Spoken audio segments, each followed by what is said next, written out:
With 200 pesos left after a day's work, they hold on to the Pantawid Pasada cards. Yung card ng Tawid Pasada, intak na sa amin. Kaya hindi naman kakalaman yun kung hindi lalagyan ng LTFRB.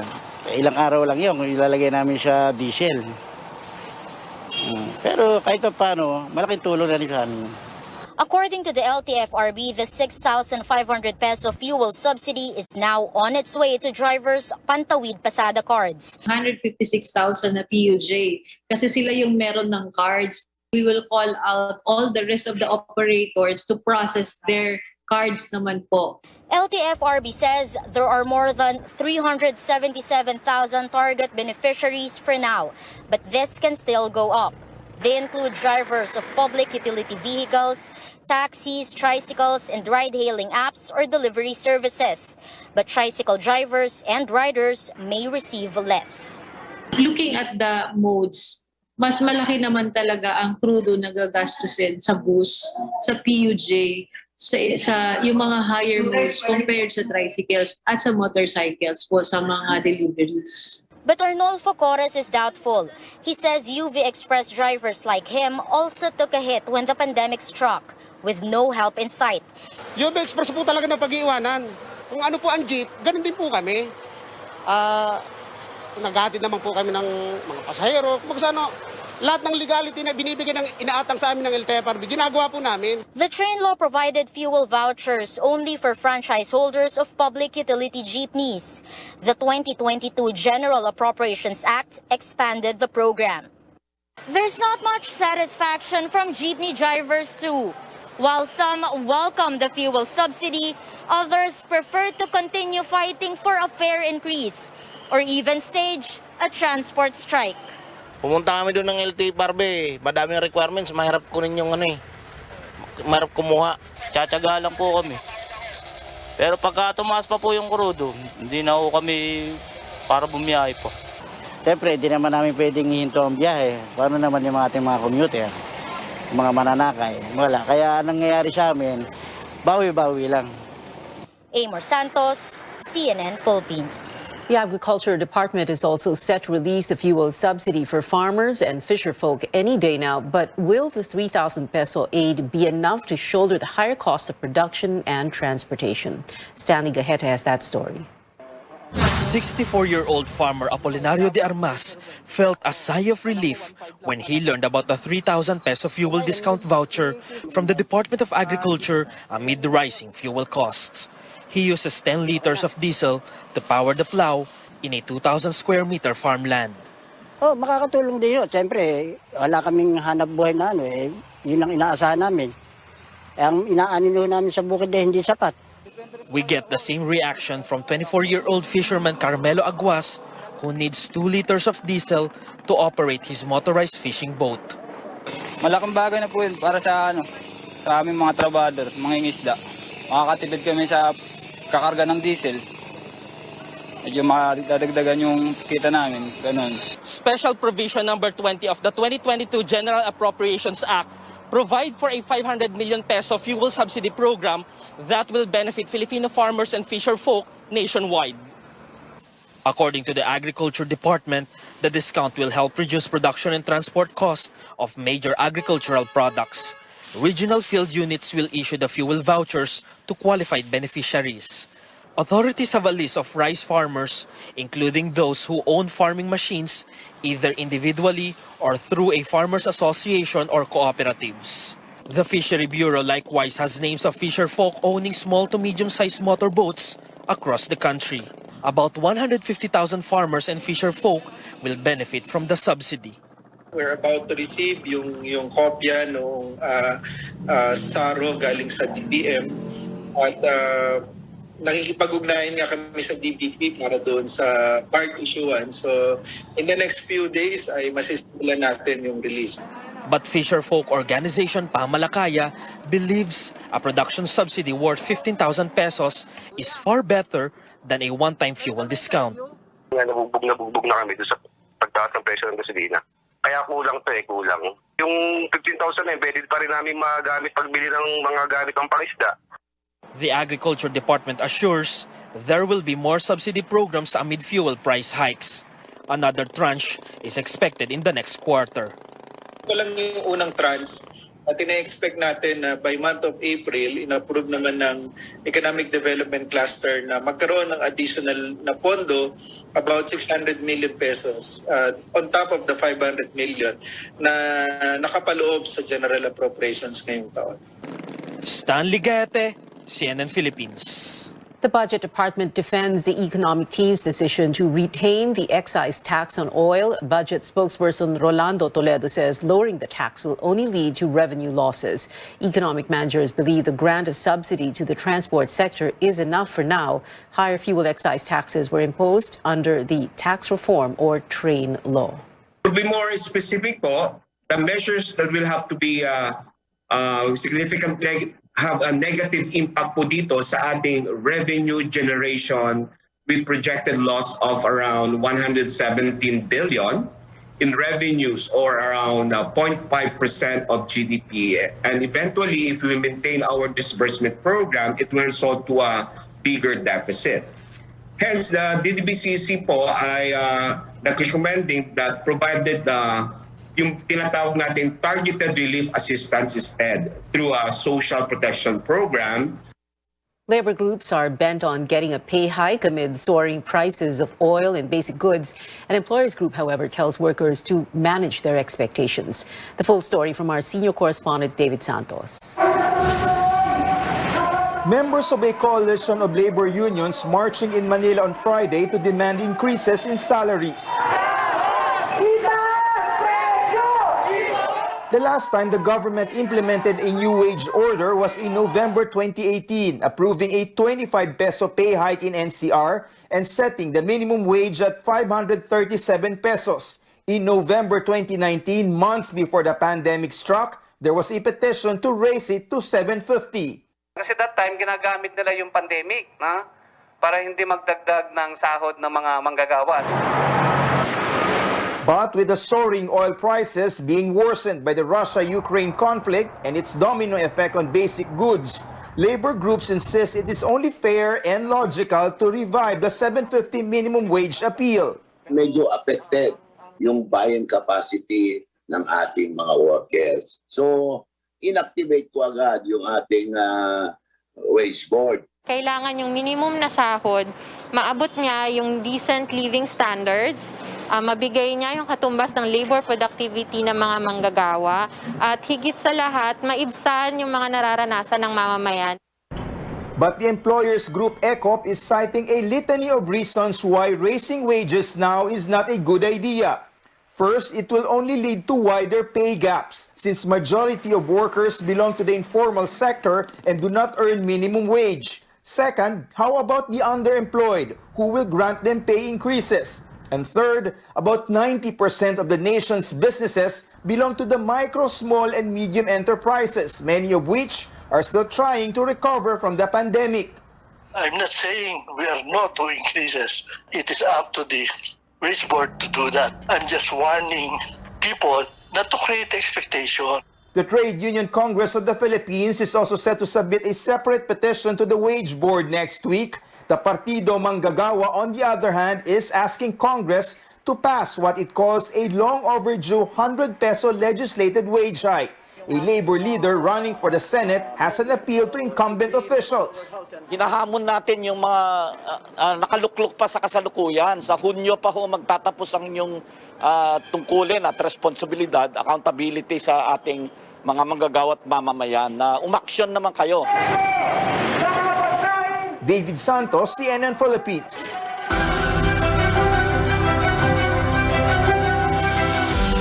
It is day 2 of yet another massive rollout meant to immunize Filipinos against COVID-19. Unlike the previous rounds, more satellite vaccination sites have been set up this time as fewer people come to get their shots in major inoculation hubs. Caroline Bonkin has the details.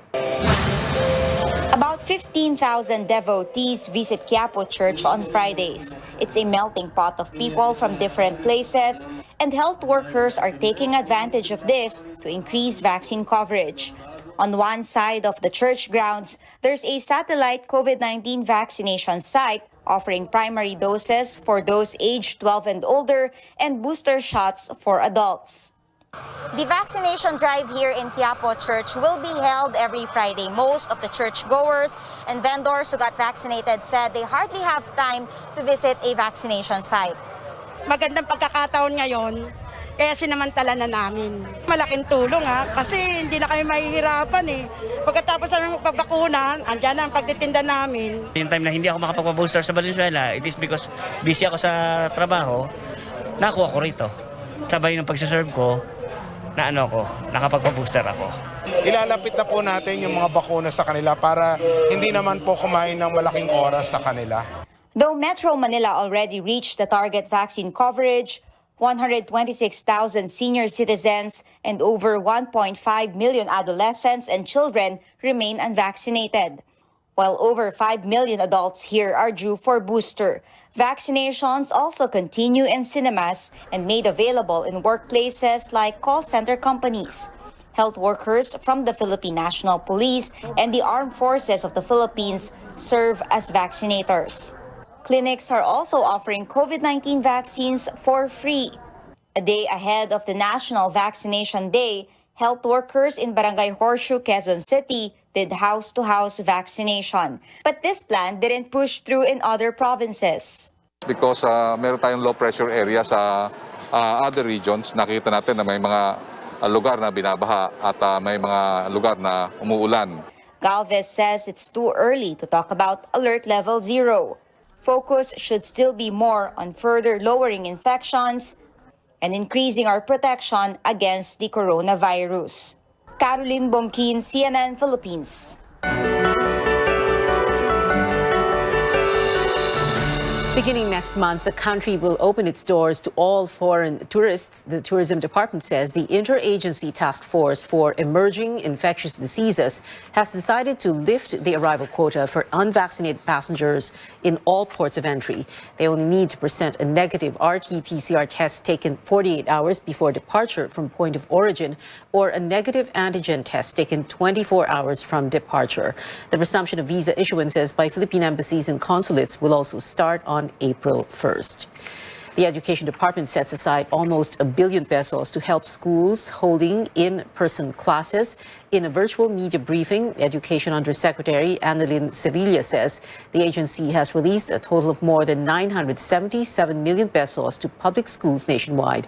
As of March 10th, over 6,000 elementary and high schools have held in-person classes. Also, for the first time since 2020, DepEd is allowing schools in areas under alert levels 1 and 2 to hold in-person graduation or recognition rites. Still on the COVID-19 pandemic, the Food and Drug Administration has approved the emergency use authorization for Pfizer's oral antiviral drug Paxlovid. On the FDA website, Paxlovid is advised for adult patients with mild to moderate symptoms who are at risk for progression to severe COVID-19. When we come back, Russian troops resume their advance to Kiev with the 40-mile-long convoy spreading out near Ukraine's capital on day 16 of the war. And 59 days before the Filipino votes, tech giant Google launches a page featuring top election searches. Details next.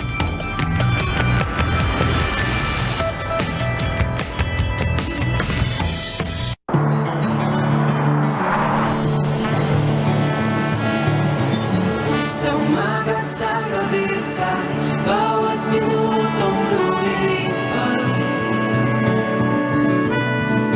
hinahanap-hanap kita, hanap-hanapin ka, sabik sa'yo. Pabigat ba ang iba't ibang pain? Mag-Advil ka na! Sa pabigat na pain, dito ka sa mas malakas kaysa paracetamol laban sa iba't ibang pain. Para lakas ginawa. Switch to Advil. Uy! May free delivery! Basta McDo free delivery, di kailangan pag-isipan. Diretso na sa new McDelivery app. Sarap! Download now! Napansin ko, di na sinusuot ni Mama ang pustiso niya at di komportable. Baka gumalaw ang ngipin at di na magkasya ang pustiso pag di sinuot araw-araw. Use Polident para mas komportable ang kapit. Mag-Polident araw-araw.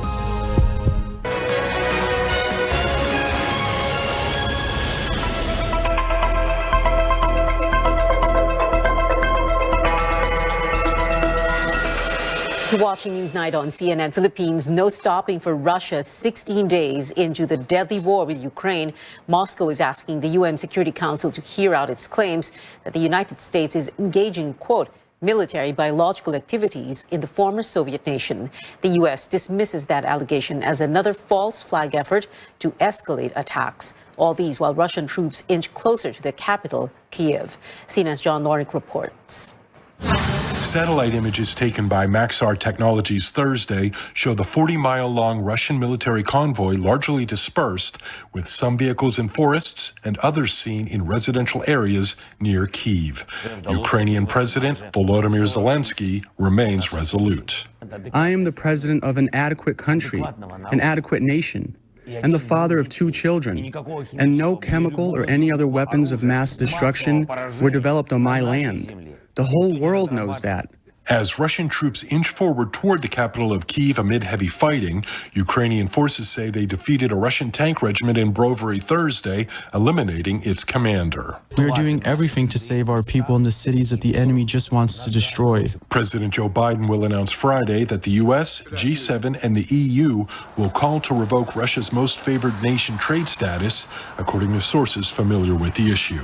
I think the American people know how important this fight is.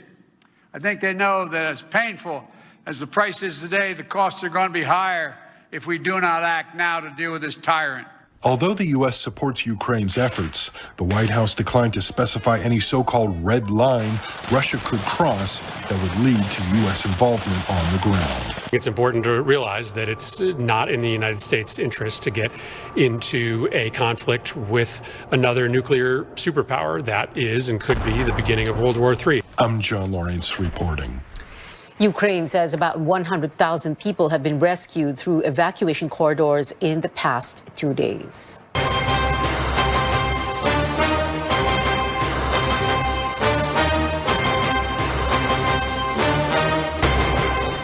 Two former COMELEC commissioners called on the poll body to quickly resolve all pending cases, including those against presidential candidate Bongbong Marcos. 6 cases against Marcos are either on appeal or up for decision before the COMELEC.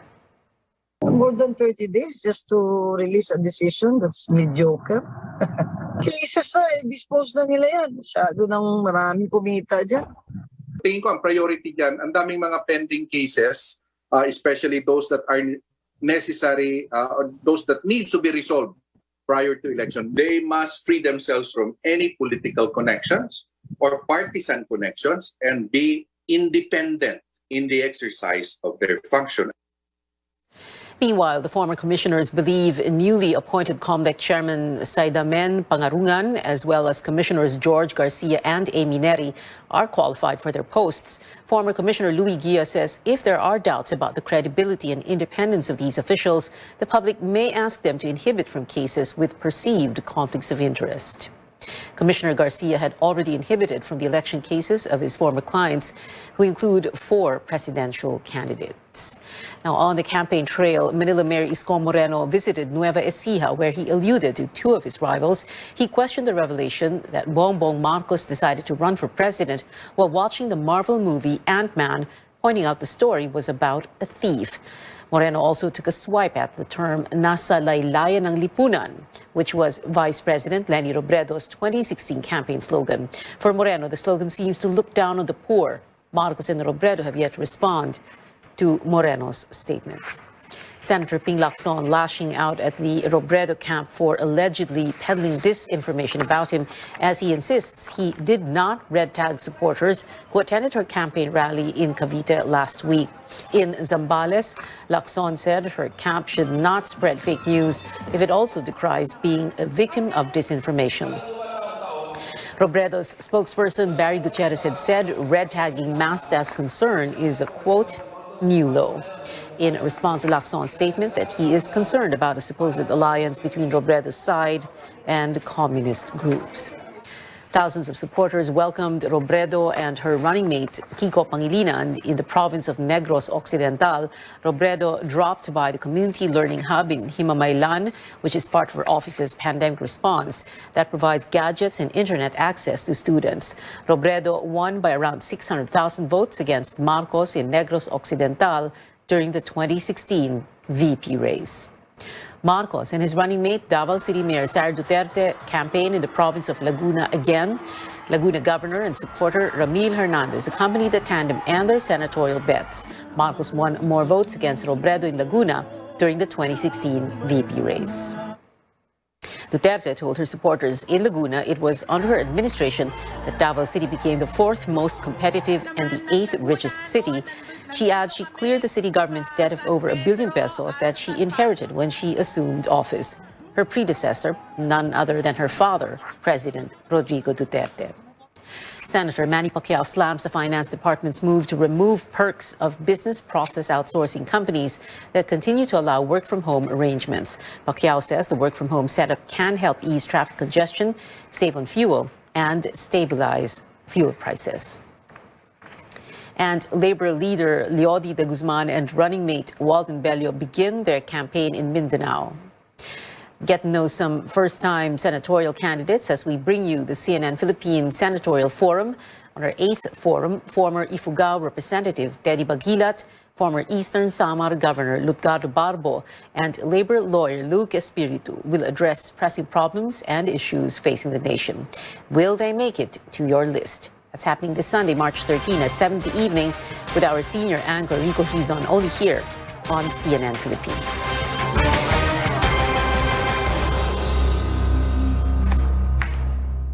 Tech giant Google launches a search trends page for topics and searches related to the Philippine elections. The new platform shows how much a presidential or vice presidential candidate is being searched, as well as the regions where the interest is coming from. As of this Friday, presidential candidate Leni Robredo and vice presidential bet Sara Duterte are the most searched in the past week. Google News Initiative says the new tool helps put political trends in perspective, but the company reiterates it is not a substitute for polling data.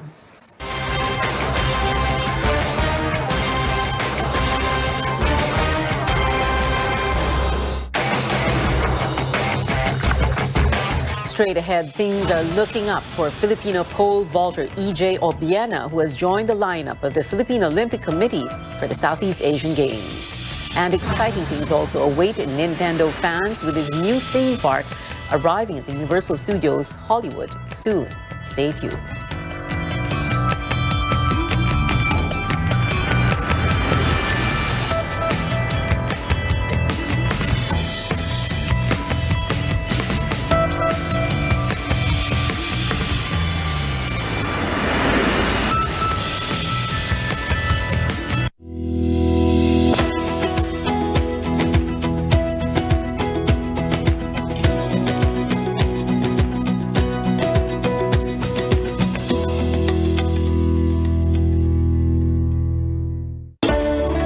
Conquering the universe was the ultimate, but there's more. Dahil tinawag ko ako ng Panginoon for a major purpose. To guide the youth, help communities, and to bring others closer to Him.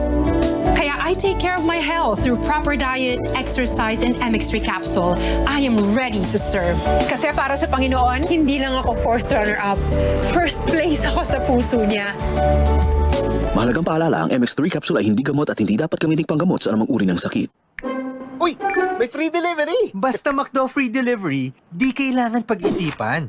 Diretso na sa new McDelivery app. Sarap! Download now! May lagnat at sakit pagkatapos magpabakuna? Paracetamol Calpol relieves fever and pain post-vaccination and is gentle on tiny tummies. Take care! A gentle reminder from doctor-prescribed Paracetamol Calpol.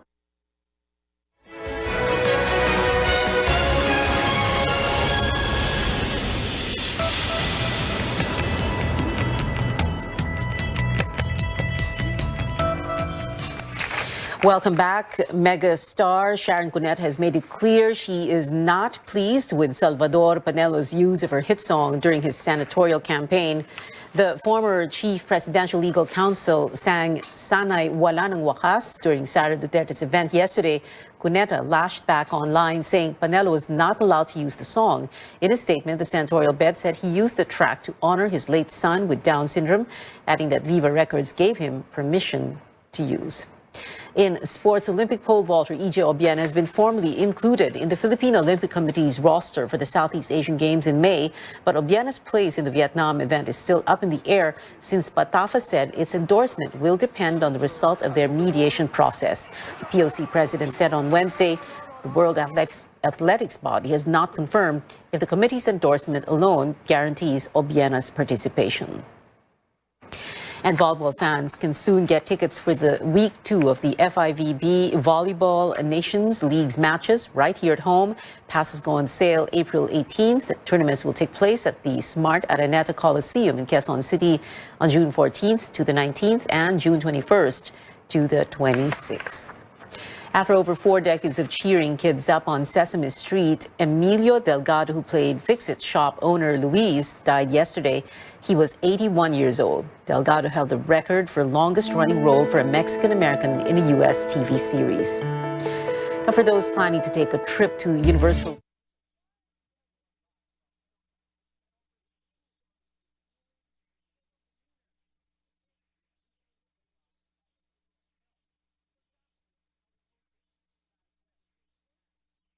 rides and other attractions inspired by Mario Kart.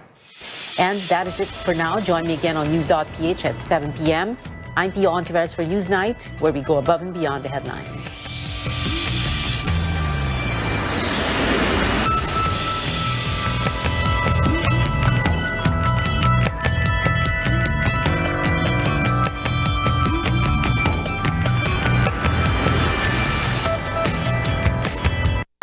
This program is brought to you by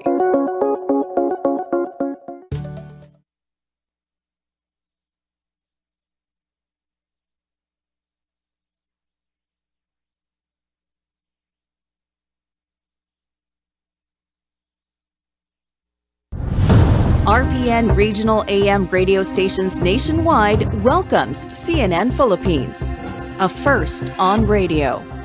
To bring you the latest news you can use, news you can trust. Listen to Newsnight, weekdays, 6 p.m. We now go above and beyond the headlines. Followed by Med Talk, Health Talk. We'll talk about how to keep ourselves healthy during the pandemic. Politics as usual. Our guests for tonight, 2 political science professors. Up close and more. Catch CNN Philippines in all RPN AM radio stations. Weekdays, 6 to 7 p.m. CNN Philippines Hour. DYKB Radio Ronda.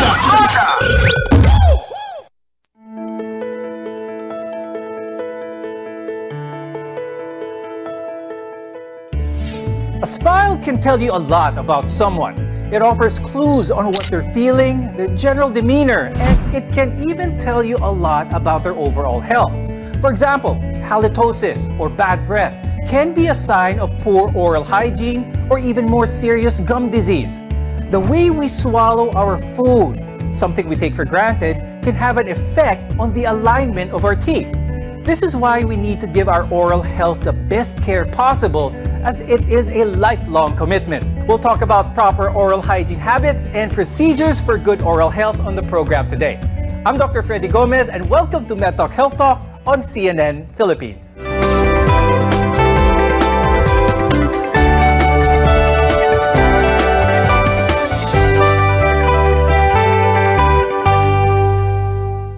Good oral health plays a part in how we look as well as how we feel. Now, our guests are here today to give us effective tips in keeping our teeth and gums strong and healthy. With us is Dr. Lucila Bernardo. She's a dentist from the Bernardo Dental Office. We're also joined by Dr. Maria Cristina Forres, who is an orthodontist from the Makati Medical Center. Now, today we're going to be talking about our teeth, which is one of the, if not part of our body. Now, just because our teeth are very strong doesn't mean na hindi dapat ito alagaan. Because in the Philippines, oral disease continues to be a serious public health issue. Now, the Department of Health reported that over 90% of Filipinos have tooth decay and over 70% have gum disease. I'll start the discussion with Dr. Bernardo. What do you think are some of the factors that nagko-contribute dito sa poor oral hygiene situation among Filipinos? Number one, we have so many poor people in the country, especially here in the city, that rather than buying toothbrush and toothpaste, they would rather buy food that will be sufficient for their tummy. But comparing to those people in the faraway distances wherein they have a backyard gardening, you will notice, and I have noticed, that they have good teeth, even if they don't brush their teeth. But we can't stress enough that oral health needs to be prioritized. What are some of the primary causes kaya ng tooth decay naman, Dr. Bernardo, which is common na nakikita natin sa mga bata? The diet of the children here, especially in the rich people, they can eat anything they want. And then they don't really see to it that their children are brushing their teeth properly. So that's one reason why children now have more cavities than before. But speaking of children, lately pediatricians nowadays are having a good professional relationship with dentists, especially when it comes to children and preventing early problems with their teeth. Dr. Forrest, why is this so? A lot of pediatricians are now aware to refer children as young as 1 year old to the dentist. Not because of the teeth, but we need to educate the parent also, especially if it's their first child, that the oral hygiene of the child is very important and to take care of the deciduous or baby teeth. Maybe a lot of parents nowadays do not overly emphasize on the care of the baby teeth of their child because sa utak nila, Dr. Forrest, mawawala din naman ito. What is the risk with this line of thinking? I actually hear that very often na baby teeth lang naman yan, hindi naman yan kailangan. It actually is very important because it serves as a guide for the eruption of the permanent teeth. So early on, you need to take care of the baby teeth so that you also have healthy positioning of the permanent teeth. Now I'd like to address a common concern for a lot of individuals, and that is halitosis or bad breath. Ultimately, this affects a person's confidence and quality of life. Dr. Bernardo, what are some of the factors behind itong bad breath? One is your health condition that can elicit in the mouth. And of course, poor oral hygiene, if you don't do proper brushing and flossing, and also the food you eat, like, for example, garlic, that will be very strong. And even if you brush your teeth, it will elicit still in your breath. Every person is unique. Your smile is a big part of the whole picture of what makes you special. But what is a normal smile? We hear of an overbite, an underbite, too much teeth showing, too much of the gum line showing, or not enough. Dr. Forrest, can you explain to us what an ideal smile should look like? An ideal smile is unique to each person. Basically, it should follow function first. The teeth should be able to chew the food that we eat or mastication.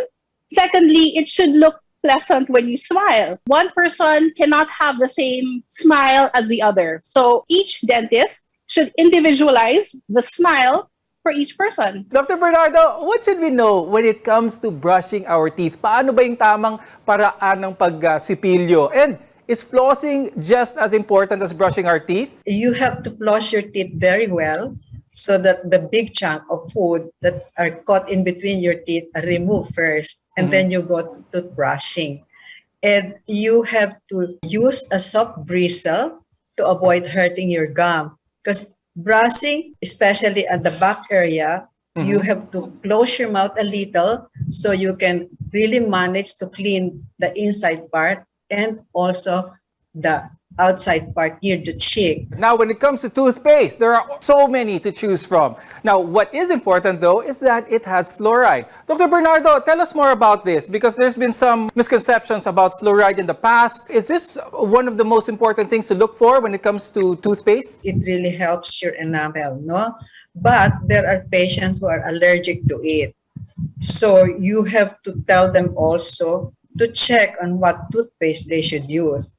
I always recommend them, if they have allergies, to buy a small packet first or a small tube to try it, which one will help with them. Even if fluoride is very useful, but if they're allergic to it, then you have to tell them to stop it. Maintaining your oral health is a lifelong commitment. When we return, we'll talk about common procedures done nowadays for healthy teeth and gums. You're watching MedTalk Health Talk, your partner in healthcare.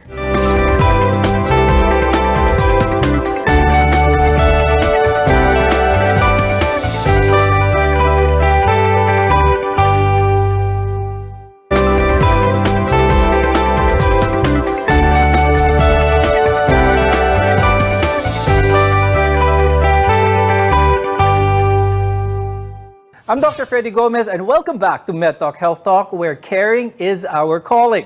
We all know that good oral health can prevent cavities as well as gum disease, but it can also prevent more serious diseases, costly procedures, and of course, it keeps your smile bright. The key is understanding the benefits and the limitations of a certain procedure. Now, brushing as well as flossing your teeth is a sure way to keep your teeth clean, but it can't match the way your teeth will sparkle and shine after having your teeth cleaned at the dental office. Dr. Bernardo, how much cleaner can someone's teeth get with a teeth cleaning session at the dentist's chair? We really see to it that all the plaque, especially under the gums, are completely removed. And we explain it also to the patient why we have to do it, because sometimes it's really painful, no? And sometimes we give anesthesia to do it well. And we always tell them to visit us more regularly, especially if they are plaque builder, at least every 3 months or 4 months rather than every 6 months. Could you briefly describe to us what plaque is? Bakit ito masama at hindi ba ito natatanggal with regular toothbrushing? Not really. No, they are hardening on the surface of the teeth caused by our food intake and the saliva. Some saliva are more acidic and they're easily formed plaque. And we really have to help patients to remove that. Please explain to us what braces are basically. What's their purpose? How do they help in oral health care? Braces basically are removable or fixed appliances that move your teeth if they are not functioning properly. So if you have overlapping teeth, it interferes with good gum health. So you're going to have to move the teeth with the use of fixed appliance, which are the brackets, or a removable appliance, which are retainers. Dr. Flores, when a parent hears those 4 words, your child needs braces, many parents may get anxious because of the cost the procedure might entail. Are there any less costly alternatives to braces that are still as effective? When a parent comes to the orthodontist, it's most of the time too late. They bring their child at 13 or 15 years old thinking that they need to have all the permanent teeth erupted already. Actually, it's best to bring them early, 7 years old or 8 years old, for an initial orthodontic screening. Because at that age, you can actually redirect bone growth. You can actually help the eruption of certain teeth, which will avoid costly fixed brackets. Is having a perfect white smile the only purpose of getting veneers? What are some of the pros and cons to having this procedure done? It is much cheaper than braces, no? Because we can straighten, and especially those discolored teeth that cannot be corrected by bleaching can be corrected with veneers.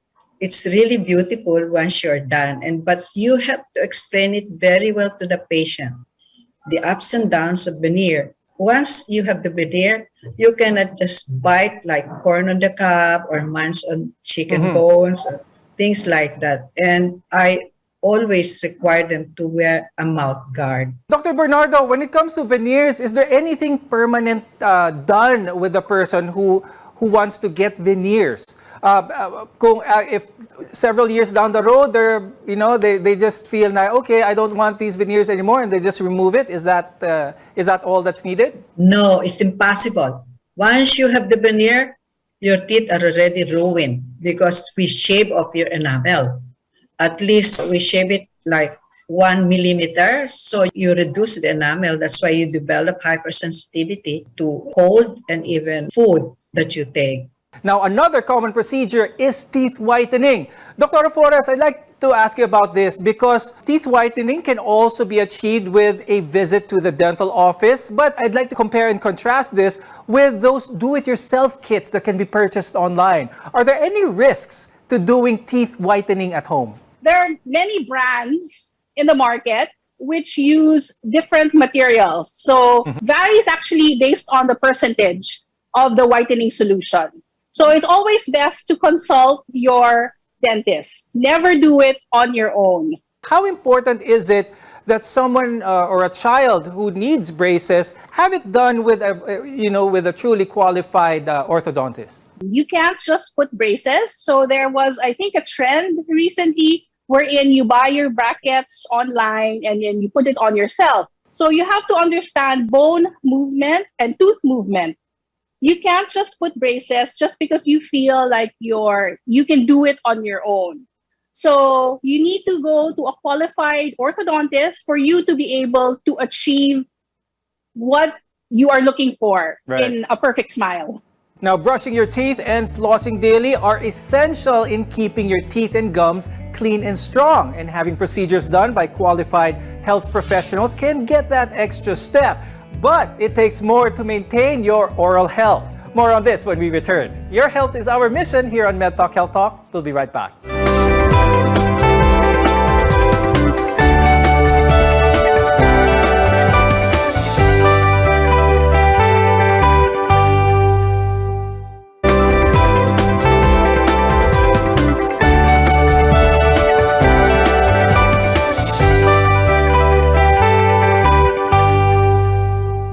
I'm Dr. Freddy Gomez, and this is MedTalk Health Talk, your partner in healthcare. Today, we're talking about practical and effective ways to maintain proper oral hygiene, and as a result, avoid serious health issues and costly dental procedures. Now, we spoke about brushing our teeth and flossing daily to maintain oral health. But Dr. Bernardo, what are some other practical tips that you could give us in order to prevent oral problems in the future? It's really necessary that you brush your teeth very well, but not only brushing, but you have really to use dental floss. And if you can avoid sweets, there are times that you're just so lazy and after eating those sweets, it stagnates in between your teeth and that's the cause why you develop cavities. Bakit twice a year kailangan makita ang isang dentista? Your dentist actually can catch starting cavities early. If they catch it early, it's such a minimal procedure. You don't need to undergo costly procedures in the long run. So if you see your dentist at least once or twice a year, you'll be assured that you'll be able to take care of your teeth properly. When we're out and about, ano ba yung dapat nakasama sa toiletry kit or oral hygiene kit na essential? Even if you travel, even if you're inside the airplane for 13 hours, you have to really floss and brush your teeth. So you have to carry that essentials. Your toothpaste that you're not allergic with, your dental floss, and your toothbrush. When it comes to braces now, a lot of people pretty much know that you have braces on or you're undergoing braces. And for some children during that stage in their life, this can be very awkward. Kumbaga, no? What's the latest technology when it comes to braces? Is it less visible now? What is used nowadays? There are aligners, which are more or less new right now, but I would not recommend it for all cases. They're there for simple cases, but I would still recommend fixed brackets. But if you are thinking about braces, you would need to consult your orthodontist early on. So there are times wherein you can avoid having braces altogether. How young can a person have their braces attached? Normally, I have my patients see me around 7 or 8 years old just to be able to assess and look at their bone growth, but no fixed appliances yet. If necessary, I can redirect their bone growth to actually remove the need for the braces. But if it is necessary, then the braces come in around the later part of the teenager's life, and it usually lasts a very short time. Now, Dr. Bernardo, I'd like to ask you, we've been talking about brushing our teeth for the show, but we've sort of neglected the gums a little bit. What are some symptoms that our viewers will be able to notice na kailangan nilang pa-check yung gums nila to prevent any form of gum disease? you can develop gum disease, and that is swelling of the gums. You will notice also bleeding of the gums. So it is a coordination between the medical practitioner and the dentist to advise the patient to see us. How are dentists nowadays adapting to the pandemic? We provide so many new things in the office to be sure that they are safe when they enter our office. And we see to it that they also have been vaccinated and haven't visited any or have been in association with any patient with COVID. Now, before we go, Dr. Forrest, do you have any advice, any tips for our viewers, especially those who are thinking of doing any procedures such as braces, teeth whitening, or even veneers? My tip is don't be afraid of your dentist. If you go to the dentist early, we can avoid a lot of the painful procedures and a lot of the costly procedures. If you have children, bring them in early, so at least they are already accustomed to seeing the dentist on a regular basis for their cleaning. And Dr. Bernardo, do you have any tips or advice for the viewers, especially when it comes to oral health, teeth care? I would advise them to visit us regularly, depending if you are a healthy person or a sick person. Sick person needs more visit, but healthy person needs at least twice a year to see to it that their gums are well and their teeth are stable. Remember, keeping your mouth clean affects more than just your teeth and gums. Reduce your risk of cavities, gum disease, and other problems by taking the time every day to care for your oral health. Thank you, Dr. Lucila Bernardo and Dr. Cristina Forrest, for being with us today and sharing your tips and insights. I'm Dr. Freddy Gomez, and thank you for watching MedTalk Health Talk. We'll see you again next time.